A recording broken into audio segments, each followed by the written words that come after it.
Asanteni sana. Tafadhali tuketi chini.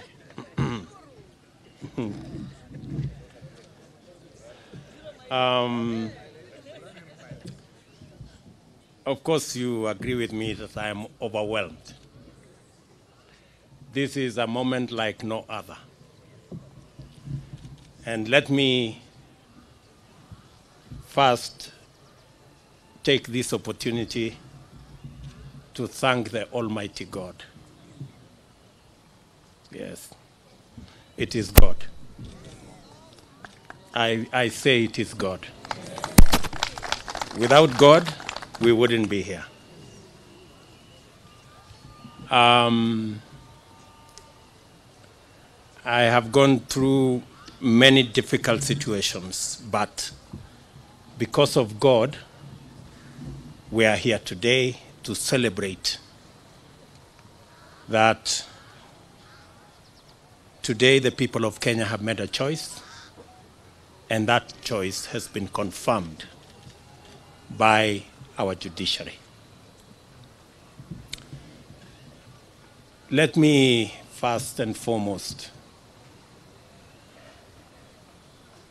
say we are truly grateful as a team, as the Kenya Kwanza team.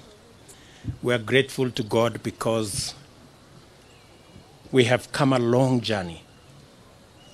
We have worked hard. But as the Bible teaches us in Proverbs 20 verses 7, that some trust in chariots and others trust in horses, but we trust in God. It's not the waking up early. It is not the working long hours. It is the favor and the grace of God that has gotten us here. And we are acutely aware of that. Let me also, in a very special way, thank many people who have prayed for us from across the religious divide. Many people have prayed for us. In fact, I said on the day I was given the certificate, I said, we were prayed into victory. I want to thank many people who prayed across this country. Many people fasted. And we are truly, truly grateful. And I want to say to the people of Kenya and to those who have made effort to get us here, that we will not let you down. We will work hard and we will not let you down. Let me also, in a very special way, thank my friends. Starting with my wife, Rachel, who prays for me every day. Before I leave the door from that house behind me, she always holds my hands and prays for me. And my children, for believing in me and always encouraging me. Very special thanks goes to my friends seated here, the people we started this journey with, under very difficult circumstances. I know many of you have suffered because of being my friends. Many of you have been taken to court. Many of you have been harassed, your children, members of your families. The only crime is that you chose me as a friend. I don't take it for granted that you are my friends. We started with many of you who are formerly members of Jubilee. You know what happened to us. I do not want to say. But we believed in a better Kenya.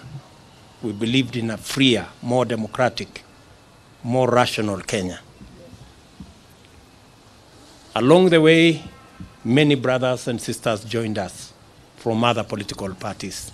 I want to also say a very big thank you to them. They gave momentum to our journey. And I want to say asante sana.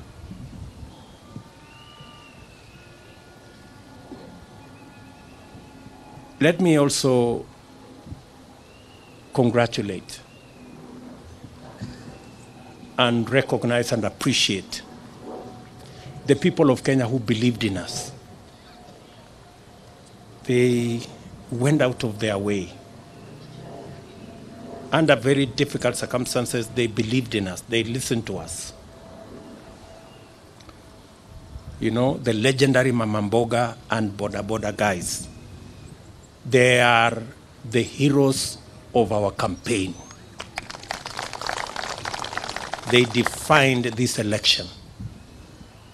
They were the embodiment of our quest for a better economy for our Kenya, for our country.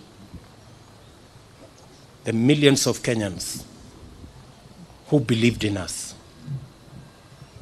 Today, by voting for me, the millions who woke up early to go and vote, they have not only voted for me, but they have opened doors and gates for their own children in every village, in every neighborhood, knowing very well that their children as well can become leaders.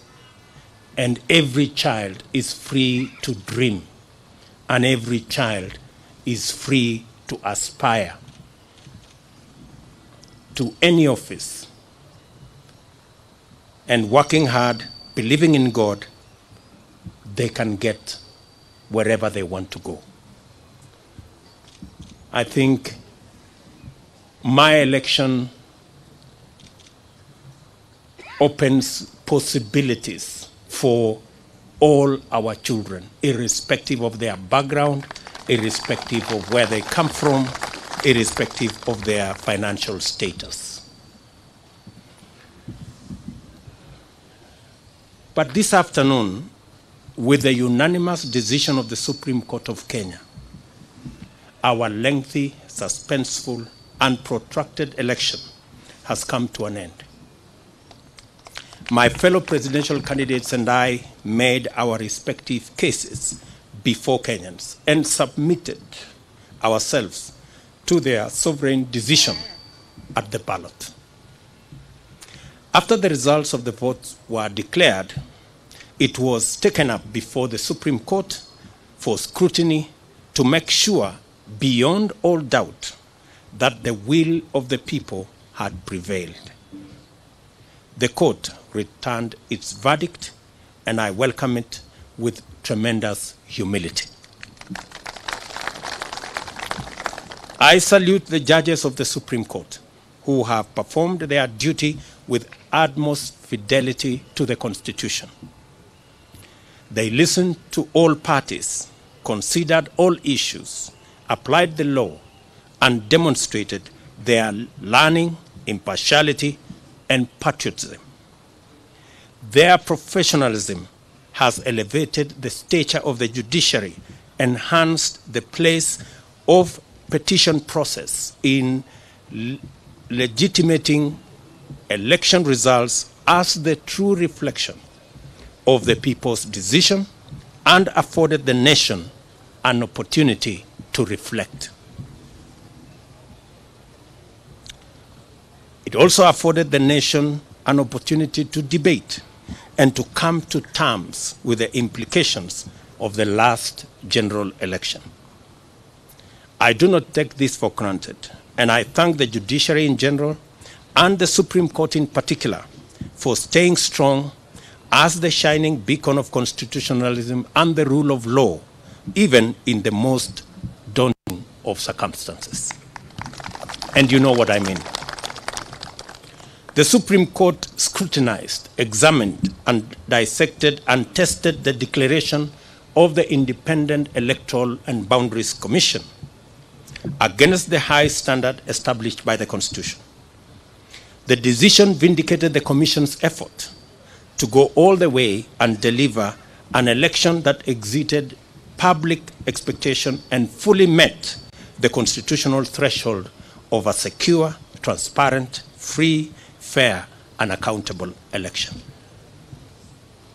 The return of a unanimous decision on all the 9 issues confirms the fidelity of the IEBC to both the law and the Constitution. I therefore commend the Commission for their noble achievement at tremendous and regrettable cost to serve the people of Kenya by ensuring that their sovereign will is upheld. As I do that, we are all aware that there are men and women who lost lives in this election when they shouldn't. There was blackmail, threats, intimidation, and all manner of attempts to subvert the will of the people. The IEBC stood firm. The judiciary has vindicated the IEBC.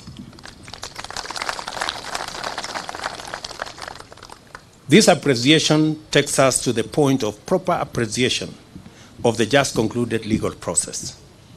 Many of our supporters were a little unhappy about the delay, and some might have been tempted to impute bad faith in the petitioners who they say they saw to be taking advantage of the law to frustrate their wishes as expressed through the ballot.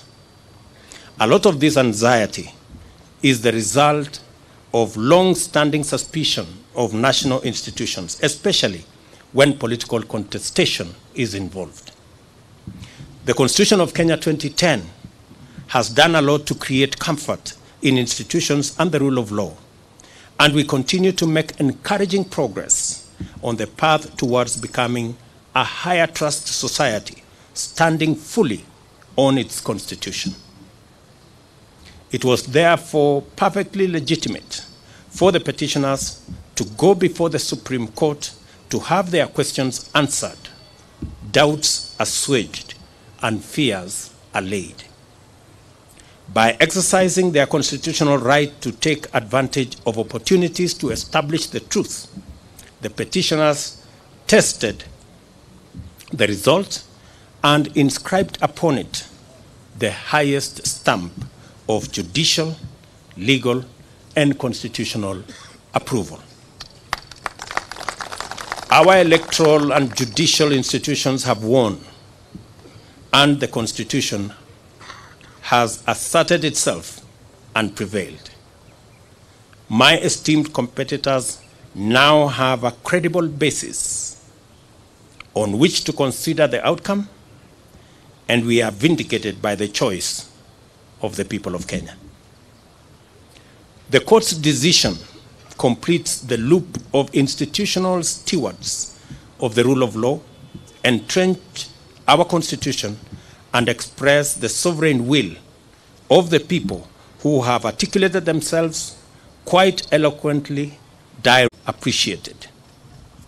Wahiga Mwaure and Ruth Musheru, George Wajakoya and Justina Wamai, the Honorable Raila Odinga and the Honorable Martha Karua. May the spirit of love for country and selfless service lie long in your hearts, and may Almighty God always remember you. Competitive electoral politics can make and has made our politics an arena utterly devoid of grace. This fills the life of political candidates with loneliness, worry, and exaggerated sense that the stakes are do or die, and elections therefore matters of life and death. It poisons political competition, exterminating the sporting spirit which unites winners and losers by enabling them to access the grace to define their relationship in terms of what they share and not what divides them. Democracy is expected to unite a people, strengthen their society, and improve their institutions, and must not become an acrimonious, fearful, and desperate enterprise. We offered alternative visions and missions and submitted to the sovereign decision of the citizens of Kenya. We are only competitors, not enemies. We vied to unite and strengthen Kenya, not to divide and weaken it. I therefore consider all of my competitors to be my worthy compatriots. Kenyans are united in the quest for a better society that is kinder to its children, gentler on the vulnerable, respectful of their rights, and committed to serving them. Those who voted for me, as well as those who voted for my competitors, want the same thing for themselves and for their children. I honor this aspiration, and I am committed to do and to rise up early, work hard all day, every day, so that we can realize it together. My deputy and I and the Kenya Kwanza team pledge to make Kenya a country of everybody and everyone. My administration shall do justice to all, regardless of their social status, religion, ethnicity, gender, whether they voted at all or whom they voted for. I therefore extend a hand of brotherhood to all my competitors and to all their supporters. We are not enemies, we are Kenyans. Let us unite to make Kenya a nation where everyone shall be proud to call home. My administration will recognize in full the now established tradition of honoring our leaders who have served this nation and shall not in any manner interfere with their privileges and their entitlements in retirement.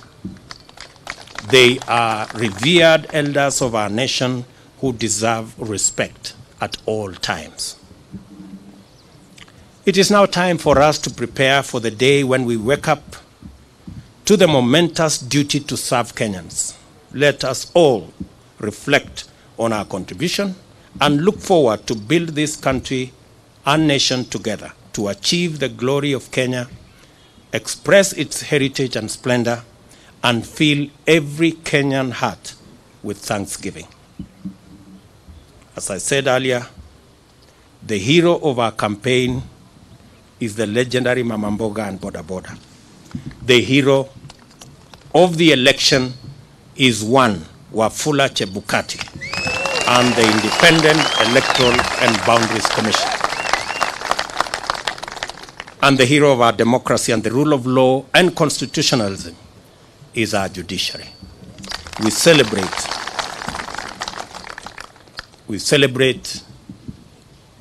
all Kenyans, and I pledge and commit to work as the Kenya Kwanza team in making sure that we take Kenya to the next level. I will be making a much more comprehensive statement further down the road. I thought I should recognize everybody who has made a contribution towards this success today. As I said, it's not about me and my good brother Gachagua and the leaders who are here. It's about all millions of Kenyans who have made a contribution to us getting where we have. I will shortly be putting a call to my good friend, President Uhuru Kenyatta.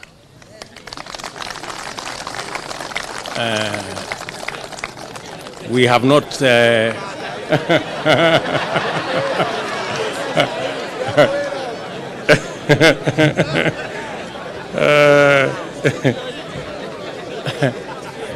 we have not I haven't talked to him in months.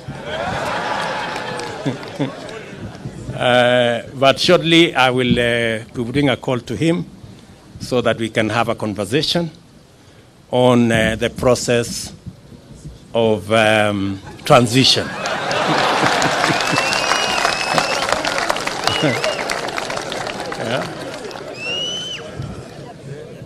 Yeah. I know he worked hard in his in his own way, but the people of Kenya have made a decision. And we have absolutely no issue with the democratic choices of any Kenyan. You remember I said earlier, when I chose to support Uhuru Kenyatta, I did not give him conditions that he must support me. I have made that very clear. So I take no offense at all that he decided to choose and support somebody else. And therefore, we will remain friends as we have been in the context of where we are. And, and we look forward to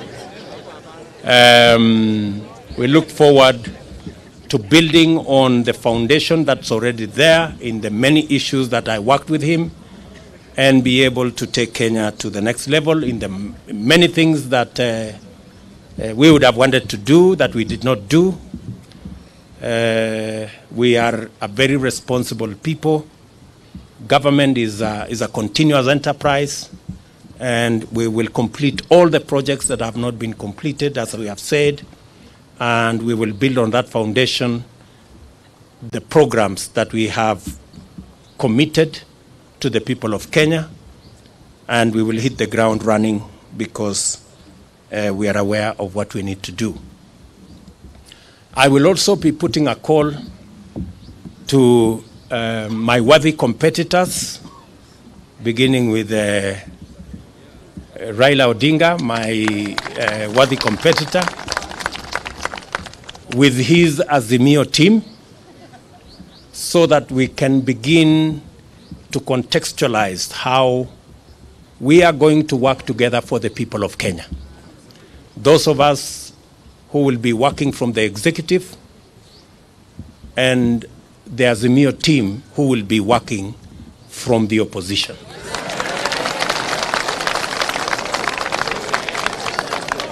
And as I committed to the people of Kenya, I believe in the rule of law. I do not believe in the handshake stories.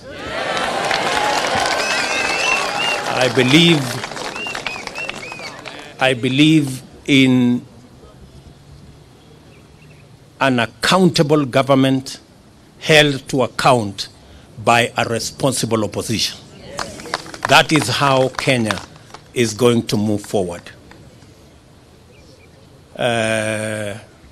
And so I look forward to a conversation on how they will hold us to account and make sure that we deliver on the commitments that we have made to the people of Kenya, and public resources are put to good use in an accountable manner, and so that we can reap the benefits of what the people of Kenya have done in electing us into office.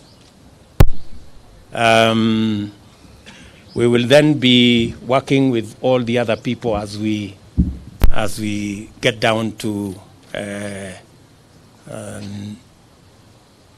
doing what we committed to the people of Kenya that we do. I know there is huge expectation. Many people are texting me and asking, when is the Hustler Fund going to be launched? Many people are asking me, many farmers want to know when subsidized fertilizer will be available so that they can get on with the journey or with the business of growing food for us so that we can reduce the cost of living. Many farmers are asking when we are going to begin the journey on agro-processing and value addition. Many people across Kenya want to know when we are going to begin our housing program. I want to commit that as soon as we are sworn into office, in fact, beginning tomorrow, I will be working with the people in government offices so that by the time we get sworn in, we will have work to do and begin the process of implementing our plan. Let me say to all of you, I know many people have come here. I know many members of parliament are here, many governors are here, many senators are here, members of county assemblies. Let me take this opportunity in a very special way to recognize our legal team, led by Senior Counsel Fred Ngatia and Senior Counsel Kioko Kilukumi and Senior Counsel Kiragu, and of course, my chief agent and team leader of the legal team, Professor Abraham Kidhure Kindiki. And all the senior lawyers here, let me not mention all their names. We had the best legal team anybody could assemble. And we are very proud of you, ladies and gentlemen. Thank you very much for protecting our victory and for doing your bit. I remember when I talked to them, I told them those of us who are politicians have done our bit. We handed over the baton to them, and I told them they should not drop the baton. And they brought it home in one piece, and we want to celebrate them. Tuwapige makofi jameni hawa makofi. Let me also say, for good record, that these great men and women, our legal team, volunteered their services for free.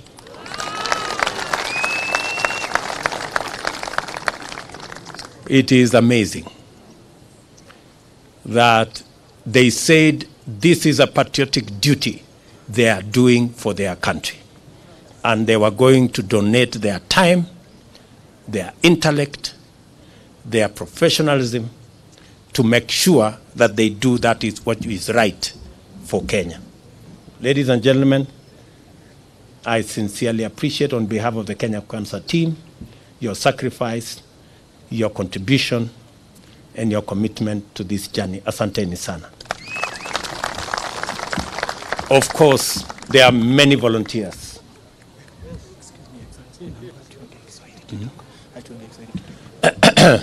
There are many volunteers who came across. There are many people who supported us in many ways. There are many people who contributed merchandise. Many people contributed resources of all types, merchandise, airtime, equipment, transport, and it was just amazing. We ran a campaign. Many people believed that I was very organized, but I want to tell you, it was not me. Everybody made a contribution. That's why the whole thing looked seamless. We didn't have to push nobody to do nothing. Everybody did what they were supposed to do without asking. So I want to say thank you very much to our team. I want to announce that this marks the end of the politics of deceit and the politics of betrayal and the politics of conmanship. It is the end. We want the politics of the Kenya of the future. Every leader must be held to account on what they say, and they must match what they say with what they do. I promise you, ladies and gentlemen, that with the opportunity God has given us, we want to have a country based on the rule of law. As my deputy has said, the criminal justice system will be reserved for fighting criminals and criminality and making sure that public resources are protected and criminals are brought to book. The criminal justice system will never be used again for political reasons.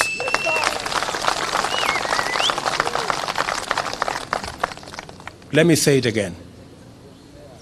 The criminal justice system will never be used again against those who have a contrary view, political view to ours. I want our competitors to rest assured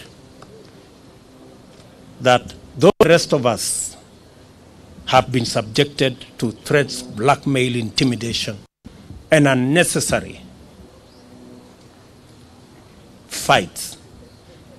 I commit that under our administration, nobody will be vilified or victimized or prosecuted for holding a contrary political view from ours. This is a democratic country, and we want to remain so. Our competitors have nothing to fear, like the way many of our supporters have had everything to fear for being our friends or for holding a contrary view from those who wielded power. So, and as I have said, we will respect our President, Uhuru Kenyatta, in his retirement. We will give him the respect and dignity a former head of state deserves.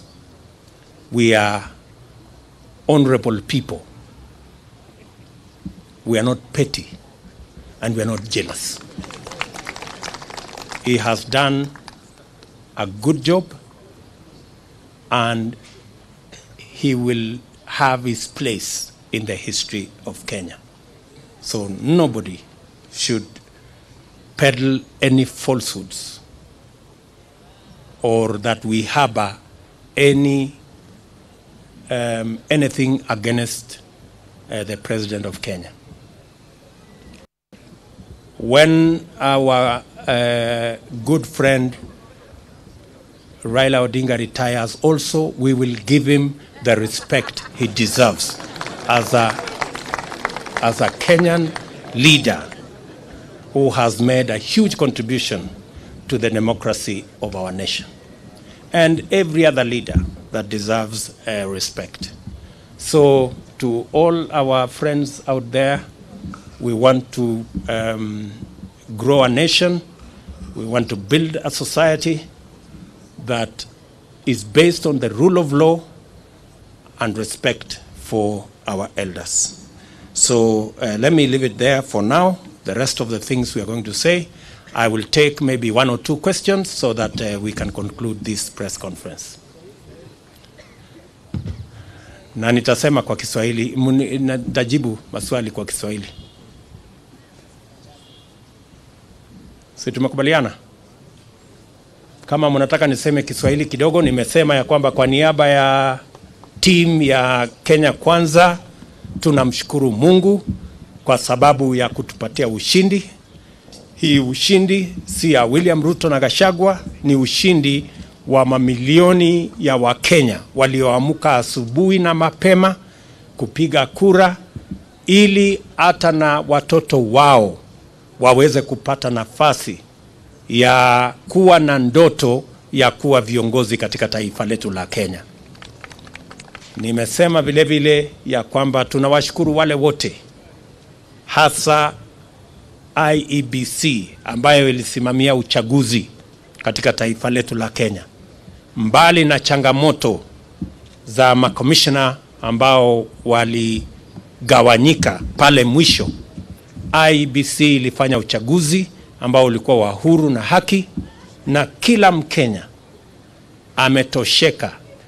Ma-MCA wamechaguliwa, wabunge wamechaguliwa, maseneta wamechaguliwa, magavana wamechaguliwa, na leo mahakama ya upeo imeidhinisha uchaguzi wa rais pamoja na naibu wa rais, kumaanisha kwamba IEBC ilifanya kazi ya muhimu, na nimesema shujaa wa uchaguzi huu ni Wafula Chebukati na makamishna waliohakikisha ya kwamba uchaguzi huu haujapatilishwa na watu ambao walikuwa na njama ya kuharibu uchaguzi wetu.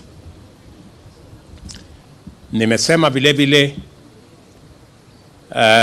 tutapata nafasi kama viongozi kuongea na rais wetu ambaye anaenda kustaafu, ili tuweze kupanga mambo ya kukamilisha succession kwa njia na taratibu ambaye iko na heshima. Na nimesema vile vile kama vile tuko na desturi kama taifa, viongozi wetu wote wale ambao ni elders wa taifa letu, viongozi wanaostaafu kama rais, watapata heshima na watapata haki yao katika mahali pa heshima katika taifa letu la Kenya, na hakuna wasiwasi yeyote kwa mtu yeyote kwamba kutatokea na jambo lolote. Yale ambayo yamefanyika, Waswahili wanasema yaliyopita si ndwele, tugange yaliyomo na yajayo, na hivyo ndivyo tutakavyofanya. Tumekubali vile vile ya kwamba kamwe criminal justice system katika taifa letu la Kenya haitatumika kuendesha mambo ya siasa katika taifa letu la Kenya. Wanasiasa wote wako na huru wakuwa na msimamo tofauti ya kisiasa, bila ya kujali ya kwamba watashurutishwa, watalazimishwa, watafunguliwa mashtaka yasiyo na maana. Hiyo haitafanyika katika taifa letu pale tukiwa viongozi katika taifa letu la Kenya. Wananchi wengi wameangaishwa, wamesumbuliwa, wamefanyiwa mambo mengi kwa sababu ya misimamo yao ya kisiasa, na tumesema haya mambo tutayakomesha. Tunataka kuwa na nchi ya demokrasia, mahali maoni ya kila mtu ni ya muhimu na hakuna mtu atashurutishwa kuwa na msimamo mmoja ama msimamo mwingine. Any questions, good people? Thank you very much. I don't think you have any questions. Uko na swali ya kusema nini? Sema jina. Thank you so much, Your Excellency. Congratulations on your win. My name is Ibrahim Karanja. I work for NTV. Yes, you Ibrahim. You repeatedly said during the time the IEBC declared you as a winner, and even now when the Supreme Court has upheld your win, that you will work your government and with the opposition to the extent that it remains in the opposition. From where you sit, how should Kenyans take then your move of incorporating members of parliament who were elected in what were opposition parties in the election? Thank you so much. Thank you very much. You know, as I have said, there are many people who today are in Azimio, not because they want to be.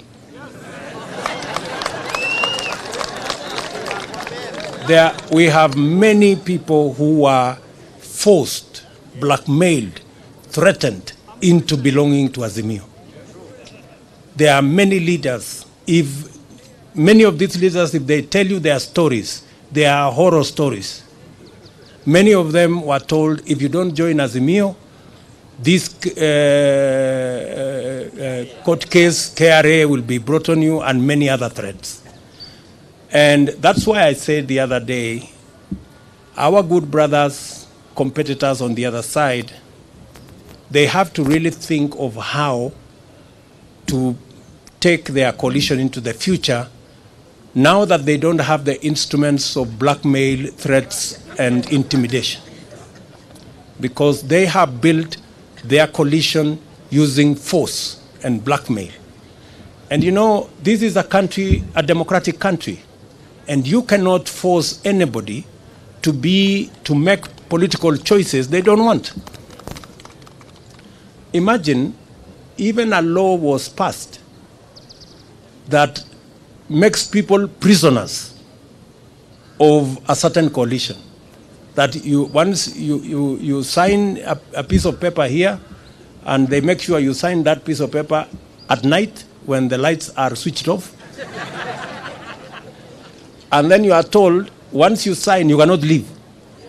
You know, that is not a country that we all wanted to belong to. So there will be people who will want to join Kenya Kwanza, and you know, a majority of the people who have decided to come and join Kenya Kwanza actually were people who we were together before. They were just boxed into a corner, threatened, blackmailed, and told they must belong to a different formation. So, because we are a country of free choices, yeah, I want you to know that we will have an opposition in Kenya. There will be no handshake like the one we witnessed before that creates a mongrel of a government where nobody knows where the line is. That one will not happen. But there will be people who will choose because of preference, because, for example, I'm sure maybe you are talking about Ali Roba and his team. Ali Roba and his team are members of Jubilee. We were together. Or Kiraitu Murungi for that matter. These are people we were together. They were just told, you must be here, otherwise X, Y, and Z will happen. Now that we are breathing fresh air and freedom has arrived, they are now, they can now make the choices. Thank you very much. Any other question? Yes, my good friend. Mpatie ule microphone.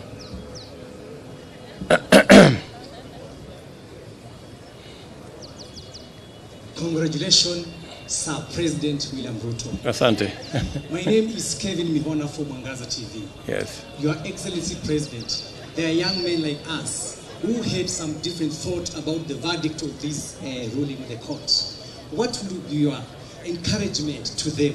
They are burning. I've been from the streets of Nairobi, and some of them are burning. Kindly tell them a word of hope. Thank you. As I have said,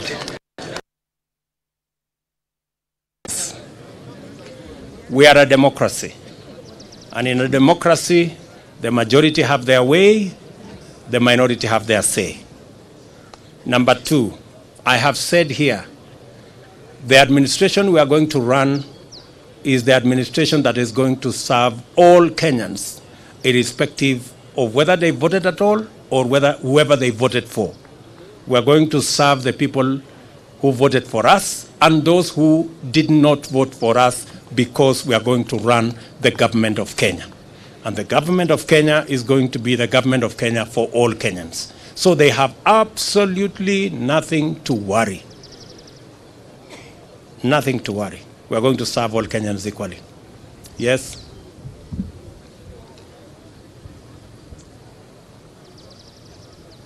Mr. President, congratulations. Thank you. My dream was to be a professional footballer, but I had to kill that dream. What's your plan now that you're in power in terms of state and making sure the football in this country works? Because there are so many dreams out there have been killed because of individual selfish reasons. What's your plan on that one? The same way the people of Kenya have made my dream a citizen from nowhere come true. As I have told you, I will work hard. You have read our manifesto on matters to do with sports, and we will work hard to deliver on our commitment so that people like yourself and many more who have dreams and their dreams stagnated or died because there was no opportunity, that we create that opportunity so that people like yourself or even other people who have aspirations like yours can also attain or make their dreams come.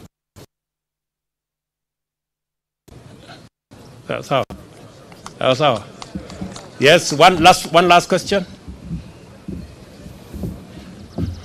Yes, give Yes. Wambui from Ruto TV. Yes. We understand that from the Constitution, Chapter 9, Article 141, the President shall be sworn in the first Tuesday after 7 days. What is this one thing that you will promise Kenyans that you will deliver within the first 100 days once you assume office? There are many things, Njenga, Wambui. And how is Inoro, by the way?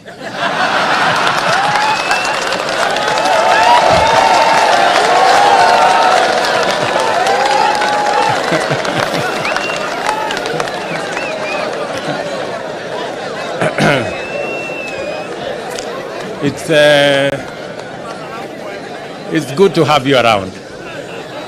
And I want to promise you that you will be treated equally like all other Kenyans. I know sometimes people think the people who really fought hard against us that we have grudges. We don't. We are Democrats. And we will work together. However, your question on the first 100 days, let me not say it today. I will be making a statement on my inauguration. Just be patient kidogo. Sawa Bwana Njenga. Asante. One last one. Where are my good friends from Citizen?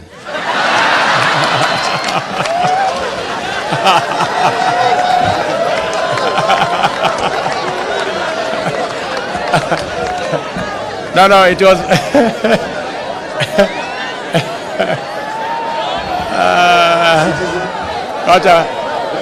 no, it's okay.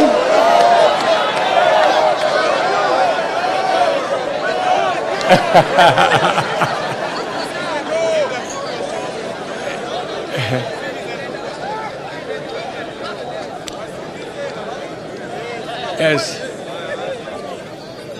Congratulations on your win, Mr. President. Thank you. My name is Brenda Wanga from Citizen TV. I know you have said you will give a comprehensive statement a bit later on what you intend to do in your first 100 days. You've said that in your manifesto before, but I know most of us are quite concerned and would like to know what your plans are in regards to fighting graft. That has been quite a big issue during this campaign. Thank you very much. Thank you very much. I think it's a fair question. And how is my good friend Leto, by the way?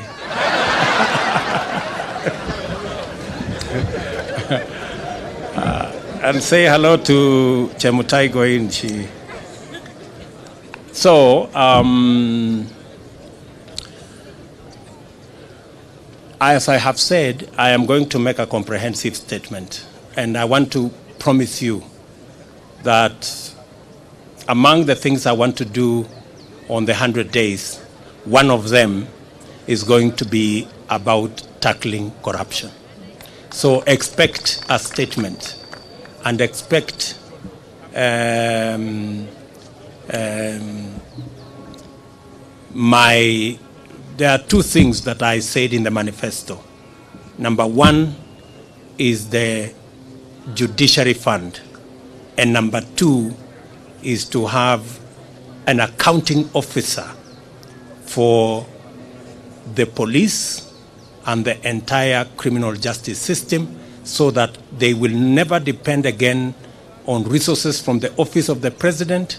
They will have their own independent budget and an accounting officer, so that they can go after anybody that is involved in graft or in wastage or in theft without getting permission from the office of the president. We will treat those institutions as the Constitution expects us, as independent institutions. But I'm going to make a statement about on that, or as among the things that will be in my 100 days to do list. Sawa. Very good. Otherwise, I think we can leave it there for today. Mimi nataka niwaambie asante sana for coming. All the good friends from the media, thank you very much. We're going to be sharing information with you as often as we can. And I am just requesting that let's put the campaign behind us and let us look into the future together. We may all have supported different candidates, but the people of Kenya have made a choice. Sindio? Sasa tujipange tu kwenda mbele pamoja. Bas, asanteni sana na watakia baraka ya Mungu. Thank you. Let's remain seated. Kindly let's remain seated for